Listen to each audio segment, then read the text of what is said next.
Breaking news. J News. Entertainment is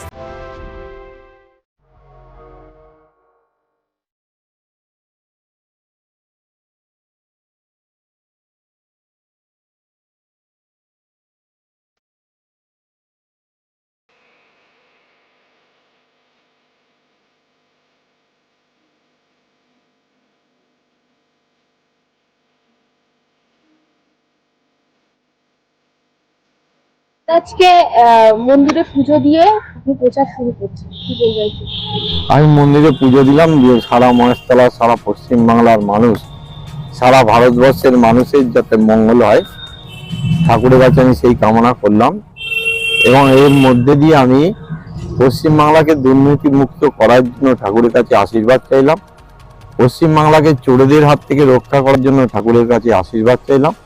পশ্চিমবাংলাকে জিহাদিদের হাত থেকে মুক্ত করার জন্য ঠাকুরের কাছে আশীর্বাদ করে মহেশতলার মানুষের দুয়ারে দুয়ারে গিয়ে আশীর্বাদ চাইতে আমি শুরু করছি। মানুষের কাছ থেকে কতটা পাচ্ছেন, রিপ্লাই পাচ্ছেন?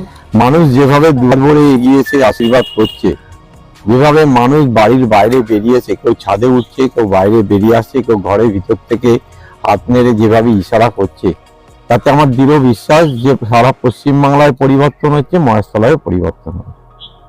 আর সাধারণ মানুষের এর থেকে কি বার্তা দেবেন মহেশতলাবাসীকে? মহেশতলাবাসীকে আমি এই বার্তাই দেবো যে আমি নির্বাচিত হব এবং নির্বাচিত হওয়ার পর মহেশতলার মানুষের স্বাস্থ্য পরিষেবা যাতে পায়, ন্যূনতম স্বাস্থ্য পরিষেবা, তার সাথে সাথে মহেশতলার সবচেয়ে বড় সমস্যা জল নিকাশি ব্যবস্থা, সেই জল নিকাশি ব্যবস্থার একটা সুষ্ঠু সমাধান আমি তৈরি করে দেবো মহেশতলাবাসীকে।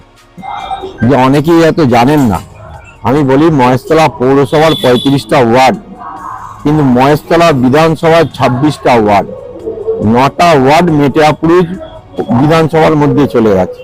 হয়তো অনেকেই জানে না, কমেন্টস করছে, আমি তাদের উদ্দেশ্যে বলবো যে আগে জানতে হবে মহেশতলা বিধানসভা কতটুকু এরিয়া, কটা ওয়ার্ড, আর মহেশতলা পৌরসভার কটা ওয়ার্ড, সেই সম্বন্ধে জেনে যারা যদি মানুষগুলো কমেন্টস করে, তাহলে আমি মনে করি মহেশতলা মানুষের কাছে সঠিক বার্তাটা পৌঁছাবে।